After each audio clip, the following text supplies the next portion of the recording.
Hey, it's Nancy. Before we begin today, I just wanted to let you know that you can listen to Crime Beat early and ad-free on Amazon Music, included with Prime.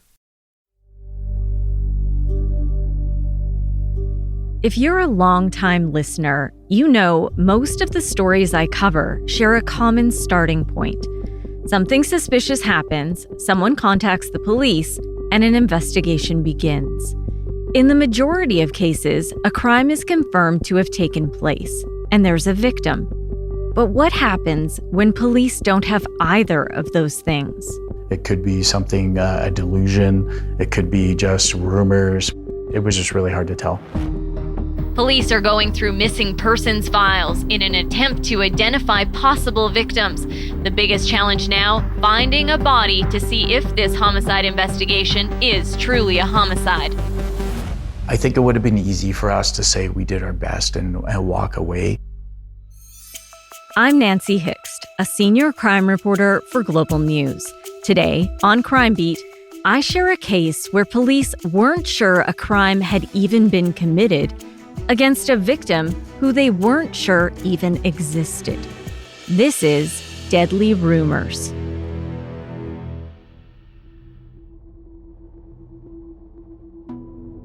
As a journalist in Calgary, I know my city best by the crimes that I've covered, landmarks of senseless loss and trauma.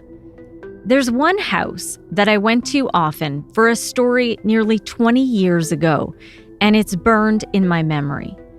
It has since been torn down after being ravaged by fire, and I would guess another reason for its destruction include details of the case I'm going to share with you. This story unfolded in an area just south of the downtown core, known as the Beltline. It's changed a lot over the years, and there's been a lot of redevelopment. Today, it's well known as a bustling inner-city community with great restaurants, a lively nightlife, and eclectic shopping. But you might remember that in the early 2000s, there was a serial rapist on the loose in this area. And because of that, the offender was dubbed the Beltline Rapist. I shared details of that case in 2 previous episodes of Crime Beat. During that same time, the area was home to one of several sex worker strolls. And then there was the White House. I think it was officially called Hampton Terrace, but it's really hard to know for sure. And even when I watch my historical stories filmed there, the name is hard to make out because several letters from the sign above the doorway were missing. At first glance, it was pretty ordinary. A 2-story home with a half floor above in the attic and the yard overtaken by knee-high dandelions. But it wasn't a standard single-family home. It was a bustling rooming house with dozens of small living quarters and seemingly countless tenants, with new people coming and going at all hours of the day and night. It was not the kind of place most people would choose to stay because it was a great place to live. It was more a place they ended up in, where they went to get lost, to escape, or simply survive. Many of its tenants turned to drugs to numb their struggles, and a lot of them took a dark detour into sex work to support drug dependencies. In fact, by the time most women ended up at the White House, they were battling addictions to crack cocaine that cost them upwards of $3,000 a day. And according to parole board records, many admittedly had an attitude of kill or be killed. Superintendent Cliff O'Brien has been with the Calgary Police Service for nearly 30 years. He told me the address was well known to officers who patrolled the area, along with many investigative units in CPS. We had people, lots of drug activity in this house. And again, there's various apartments within it, but we had lots of drug activities. I know that we had murders that had hidden out there, and were trying to elude police before. In the spring of 2006, police received a particularly ominous call about a possible homicide at the house. Sometimes we get these phone calls or we get these complaints that come in and they're almost unbelievable, or sometimes when people are intoxicated or they're impaired with by drugs or whatnot, sometimes the things come in and they don't make a lot of sense. But we did get a phone call in the evening on May 4th, 2006, where an individual said that he believed that somebody had been killed in an apartment. Officers met up with the man who called in the tip. He told them he had been on a drug and alcohol binge when he ended up in one of the units in the White House. He believed he saw a hand under some clothing on a resident's bed. It's very possible with some of the clientele that stayed there and whatnot that it might be inaccurate. It could be something, a delusion. It could be just rumors. It was just really hard to tell. I mean, the police officers did a great job. The reality is that there was no legal authority for us to enter that apartment. It was through consent. And so we received consent from the landlord to go in and take a look. At any time, that consent could have been withdrawn. There was no body. There was no obvious signs of any type of foul play at the apartment at all. And at that point, there was nothing really to follow up on. That particular file was done. But 3 days later, a very similar story was brought to police on May 7th, 2006. That person wanted to remain anonymous and told officers they had information about a possible homicide. This information is coming in from several different sources, and it provides a little bit more detail around a female victim that was being held against her will, was being tortured, and ultimately was killed. The anonymous source said they were told the victim had been lured to an apartment in the rooming house with a promise of smoking crack with a group of fellow sex workers. The rumor they heard included details of a victim being cut with an X-Acto knife, knocked out, and beaten until she was dead. Well, it's difficult because although we're getting the same information from different sources, it is also possible that it was misinformation that went out to different sources. So we don't know if it's actually accurate or not. Lee Dunbar is a staff sergeant with the Calgary Police Service, but back in 2006, he was a constable.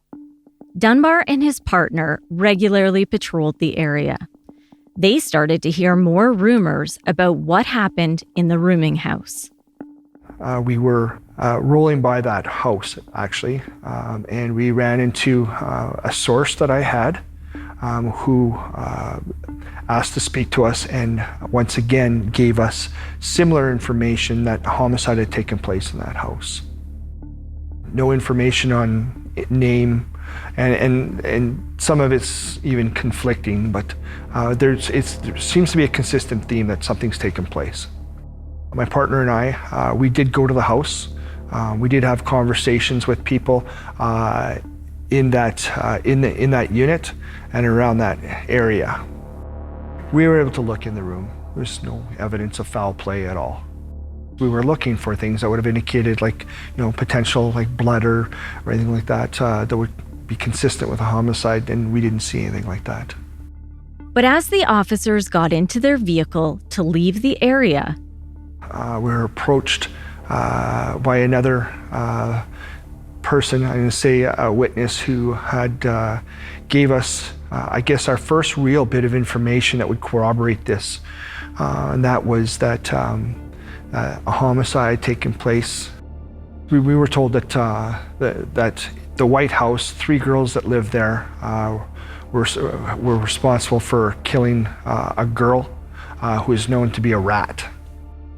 this witness was a sex worker who also lived in the rooming house and said she witnessed the violent attack. She said she had gone into one of the apartments and saw 3 other sex workers assaulting a woman who they say had ratted out their drug dealers. And a warning, details she alleged happened next are extremely disturbing. She said she saw the victim propped up in a corner and watched as one of the women carved the word rat in the victim's forehead. She said she was offered a chance to take a turn and get a shot in at the victim, but she declined and went back to her own apartment. She later returned to check on the well-being of the victim and didn't see her in the unit. The witness didn't provide a name of the victim, but did give police the names of 3 possible suspects. Here again is Superintendent Cliff O'Brien. We have nicknames of the offenders. Nobody gave us the full name of the potential offenders. We knew that one of the females was named Sarah, and we heard that another one had a nickname of Crazy Chris, and we knew that another one was nicknamed Lexi. And so not only are the investigators trying to determine if there's a victim and who the victim is, and if they're alive or not, but also who these offenders are. Dunbar and his partner told their staff sergeant what they had learned. While they had to consider that their sources of information were involved in illicit drug activity, given the detailed descriptions and similarities, it seemed like there must be some truth to the allegations. Their boss agreed and felt the case needed to be looked at by homicide investigators. But you might recall from a series I shared in Season 5 of Crime Beat that back in 2006, the homicide unit was stretched thin. There was a deadly back and forth between 2 rival gangs. Homicide detectives were called out to seemingly countless and very public executions that left 25 people dead in less than a decade. So as you can imagine, the unit wasn't keen on taking on a case that had no solid evidence, just rumors that a murder had occurred. The challenge is, I've investigated these types of files before, and we find the alleged victim perfectly healthy. They're fine. In some cases, we found a victim of an assault, a serious assault, but they were not murdered. They're fine. And then they're non-cooperative. Here's Lee Dunbar.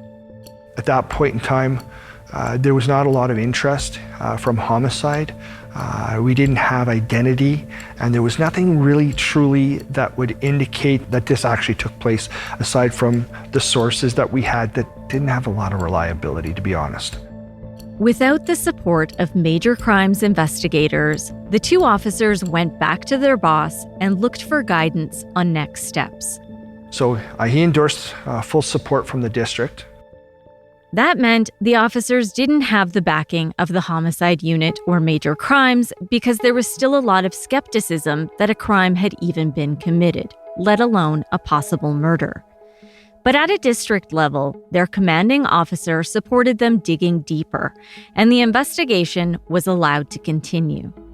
That also meant these 2 officers were on their own and needed to figure out a way to push the case forward. They went back and re-interviewed the various witnesses who had previously spoken to police about the alleged homicide.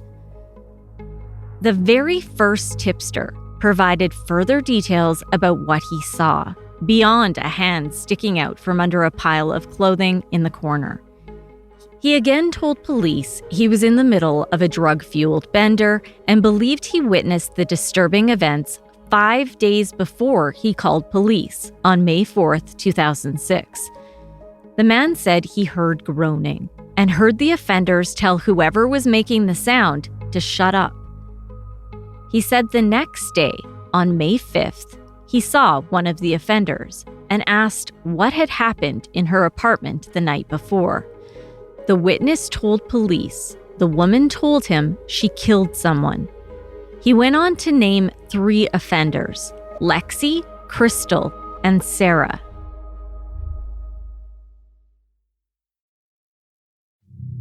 Days passed, and word of the alleged crime continued to spread. On May 9th, another tipster came forward to police. At this point, you might wonder why I'm spending so much time detailing each of these reports to the police. It's because these tips were essential to this case. These individual accounts, each one adding to the next, fueled the 2 officers to be tenacious. But others remained skeptical.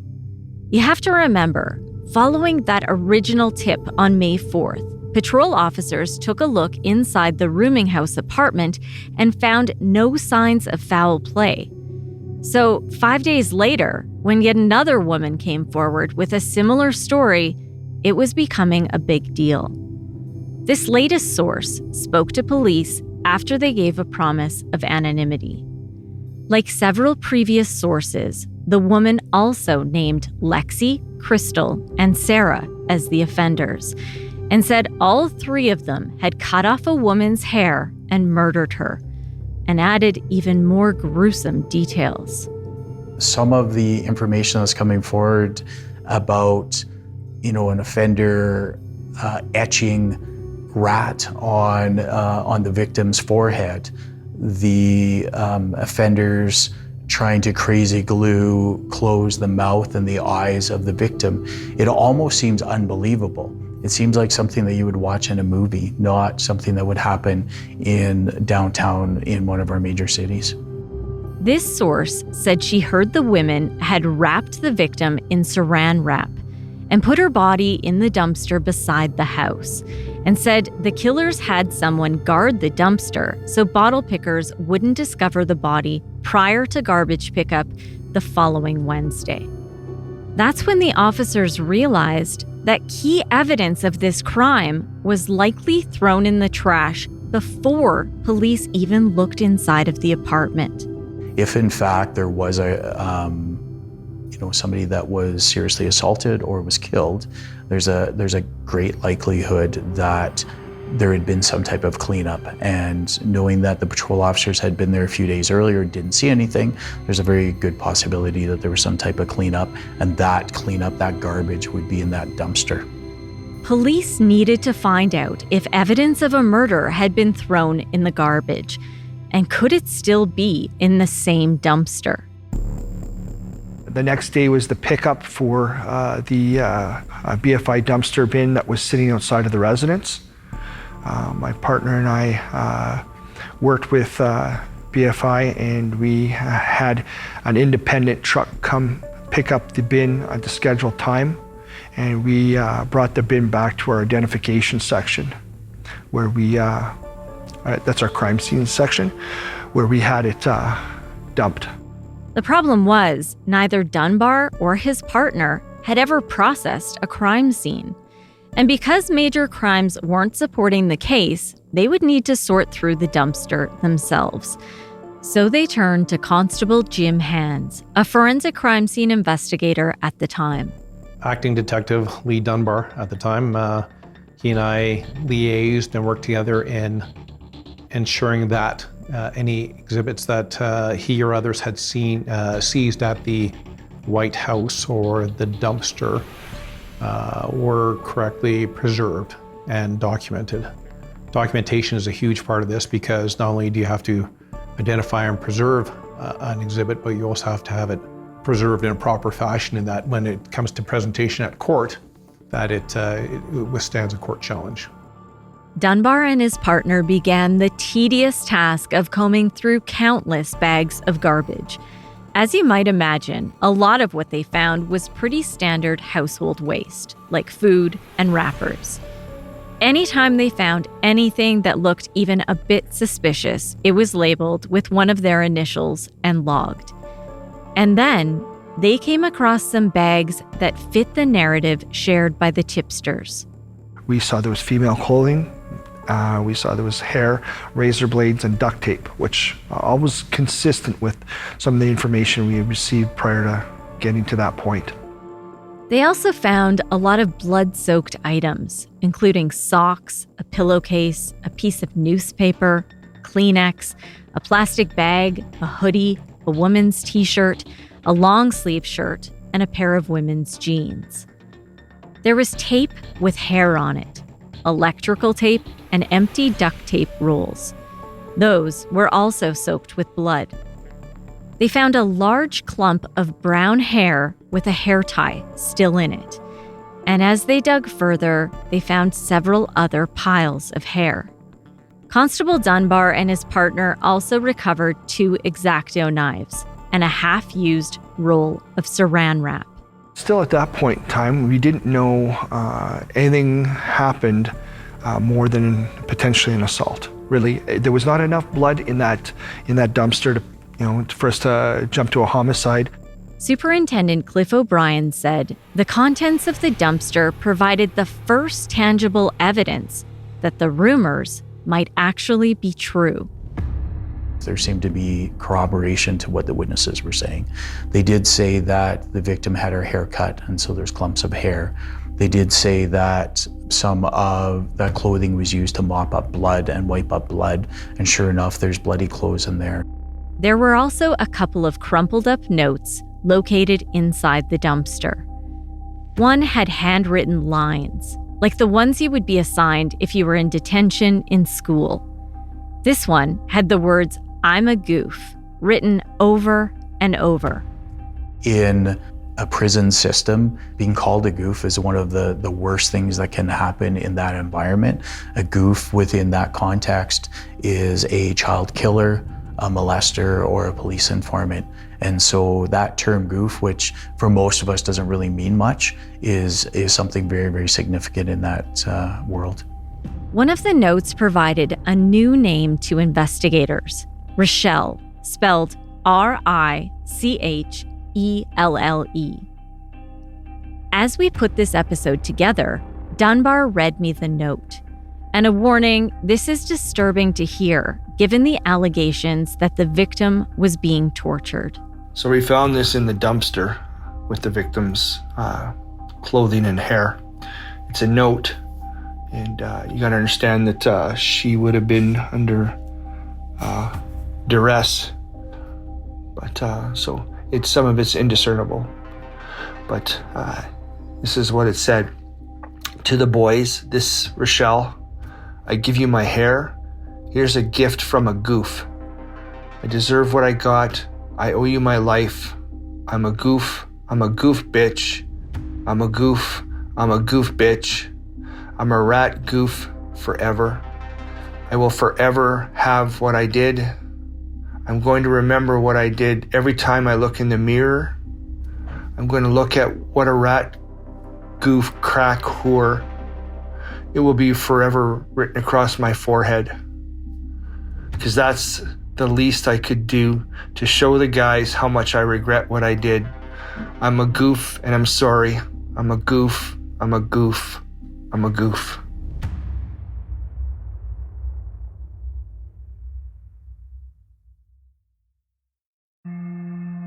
It all seemed to corroborate information witnesses provided to police. Officers also discovered dozens of ripped up photos. Within the dumpster, we found a bunch of photographs that had been ripped up, had been torn up. And so the investigators were able to piece those, or at least some of those photographs, back together. And some of the photographs were photographs of smaller children, but there was also some adults that were in there. And the investigators were able to send those out within the service to see if anybody recognized any of the people in the photographs. So investigators were able to identify one of the adult females in the photograph as Alexis Vandenberg, who also went by the name Lexi. And that matched up with what we were hearing from some of the witnesses, where they said that a female by name of Lexi was actually one of the offenders and had also been assaulting the victim. What they didn't find in the dumpster was a body. So the question remained, was this a homicide? And the other piece, as the investigators are trying to put together a timeline, is they realize that we're probably a few days behind, that this probably took place a few days earlier, and it's just now starting to come out. Police were able to check with the garbage company and confirm the dumpster was picked up every Wednesday. Investigators now wondered if they had missed intercepting a dumpster a week earlier, which meant anything in that dumpster would have already been taken to the landfill. Not every city and not every garbage removal company tracks where each dumpster or truck is unloaded. But in this particular case, they did track where certain neighborhoods, the bins were dumped in a landfill. And so they were able to determine that at least to some, 100 meters or so where where the dumpsters would have been dumped in a landfill. Constable Dunbar and his partner held out hope that the company would be able to figure out a possible location where the previous dumpster would have been emptied. We contacted them to find out a week prior, or several days prior, the last pickup, where that would have been dumped. We attended the dump and they showed us, and we actually had them cordon off, section off the area that where this potentially, where the body may have been disposed of and then later dumped.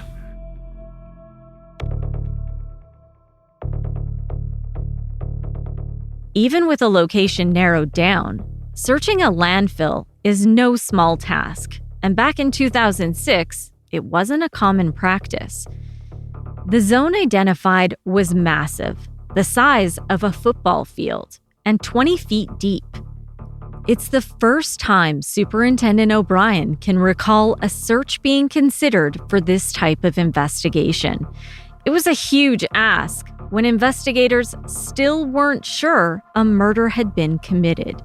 What that entails is heavy machinery coming in with a line of police officers that are kitted in coveralls and masks and headgear from head to toe.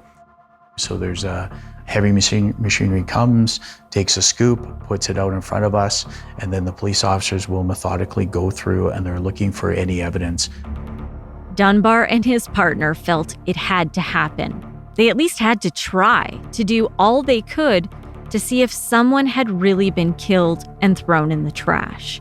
So we're still uncertain, really. But now our next step is to dig up that dump.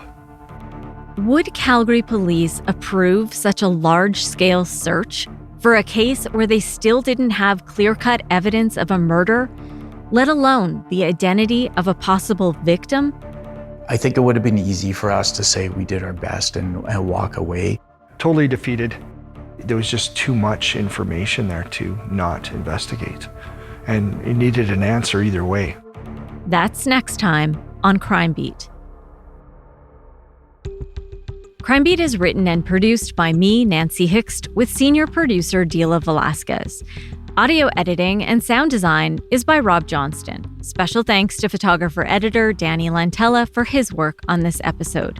Thank you to Jesse Weisner, our Crime Beat production assistant.